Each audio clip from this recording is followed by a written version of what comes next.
Assalamualaikum semuanya, perkenalkan aku Aude Ramadhani Hoirun Syahidayat dari Prodi Akuntansi Universitas Wahid Hasim Semarang.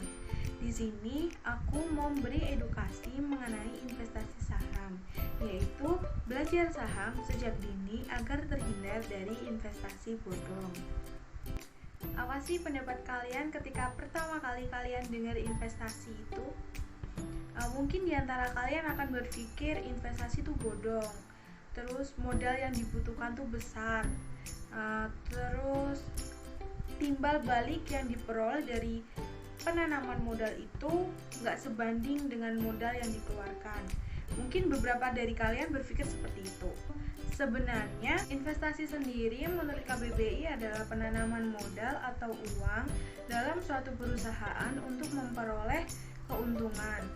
Sedangkan keuntungan lainnya yaitu kita dapat mengikuti RUPS atau Rapat Umum Pemegang Saham. Di sana kita bisa satu ruangan dengan komisaris-komisaris perusahaan tersebut. Selanjutnya yaitu mengenai perbedaan antara menabung dan investasi. Menabung dengan investasi itu berbeda. Dilihat dari fungsinya, yang pertama, menabung biasanya digunakan untuk mengalokasikan dana cadangan, yaitu biasanya untuk berjaga-jaga mencukupi kebutuhan sehari-hari. Sedangkan investasi sendiri merupakan kegiatan menanamkan modal atau uang pada instrumen tertentu. Nah, biasanya ini dilakukan dengan jangka panjang. Yang kedua, berdasarkan resikonya, tentunya menabung memiliki resiko lebih kecil daripada investasi. Karena investasi sewaktu-waktu kalian bisa kehilangan uang karena alasan tertentu.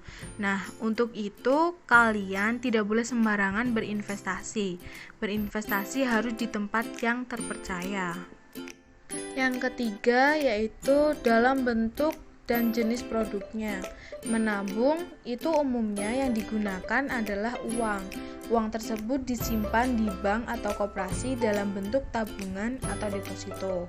Sedangkan untuk investasi sendiri itu ada dua jenis. Yang pertama, investasi dalam bentuk aset real, dan yang kedua, investasi dalam bentuk keuangan.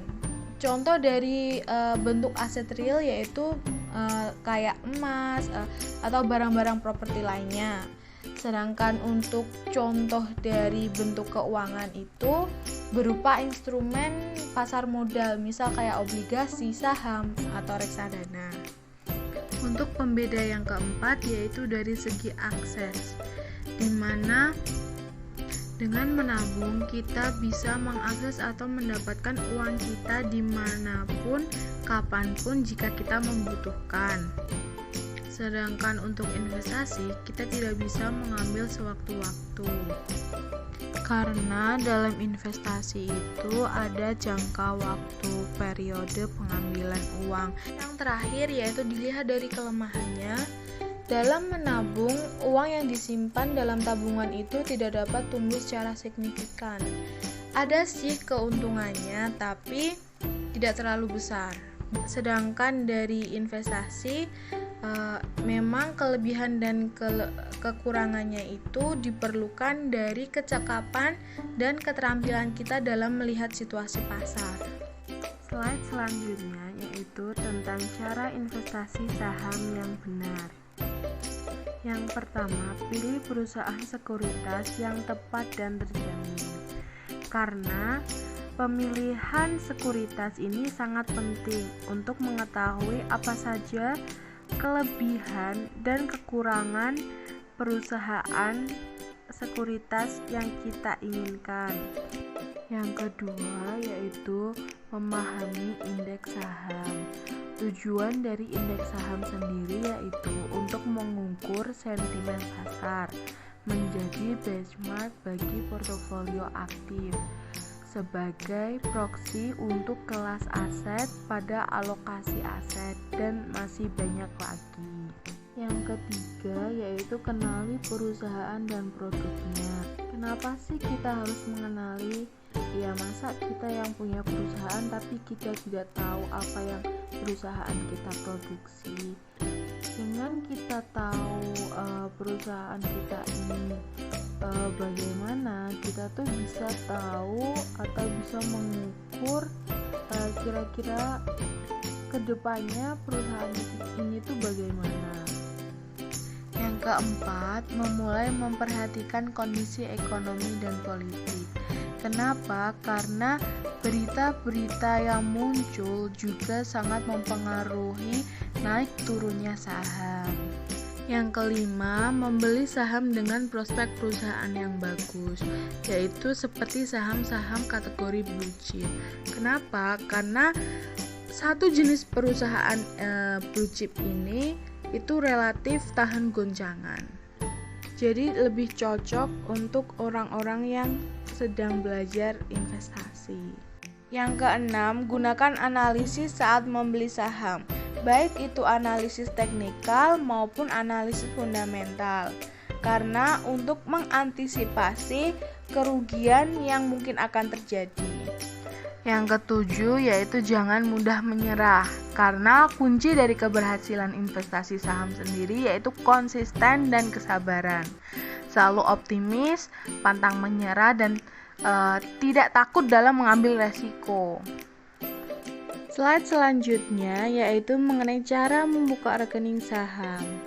Yang pertama, siapkan dokumen pribadi kalian, baik itu KTP, buku tabungan, maupun NPWP jika kalian sudah punya. Yang kedua, pilih sekuritas yang kalian inginkan. Sekarang di Indonesia sendiri, perusahaan sekuritas atau broker yang terdaftar di OJK itu sudah lebih dari 100. Beberapa perusahaan sekuritas atau broker yang ada di Indonesia itu seperti Indo Premier Sekuritas, MNC Sekuritas, Mirai Sekuritas, dan masih banyak lagi. Dan mereka menawarkan beberapa kelebihan dari perusahaan masing-masing. Ketiga, buka rekening saham. Keempat, setoran deposito awal. Jadi tiap sekuritas yang kalian pilih itu memiliki setoran deposito awal saham berbeda-beda. Mungkin ada yang minimal 10 juta, bahkan ada juga yang minimal itu 100.000, kalian sudah bisa buka rekening saham. Yang kelima, unduh aplikasi pembelian saham yang disediakan oleh sekuritas. Jadi setelah akun kalian jadi, pihak sekuritas akan menghubungi kalian dan meminta kalian untuk menginstal aplikasi sekuritas tersebut. Dan setelah semuanya selesai, aplikasi juga sudah terinstal, kalian bisa melakukan transaksi saham tersebut. Dan pastikan transaksi yang kalian lakukan itu di jam perdagangan saham, yaitu di hari Senin sampai Jumat pada sesi 1 jam 9 sampai setengah 12 dan sesi 2 itu di setengah 2 sampai jam 3.15 menit. Oh iya, pastikan lagi saldo kalian itu mencukupi untuk membeli saham yang kalian inginkan. Jika saldo kalian itu tidak mencukupi, kalian bisa melakukan yang namanya top up melalui rekening yang sudah kalian daftarkan. Dan sebagai penutup, saya akan mengambil kutipan dari Warren Buffett, yaitu "Risk comes from not knowing what you're doing", yang artinya resiko datang dari ketidaktahuan atas apa yang sedang kalian lakukan. Maksud dari kutipan tersebut yaitu banyaknya investor yang mencoba untuk melakukan investasi, tapi bukan karena memang mereka tahu, tapi karena mereka mengikuti tren. Alhasil, tren tersebut naik dan muncul mengenai tertipunya investasi online atau investasi bodong tersebut. Sekian edukasi mengenai investasi dari saya. Mohon maaf jika ada salah kata. Wabillahi taufiq wal hidayah. Wassalamualaikum warahmatullahi wabarakatuh. Terima kasih semuanya.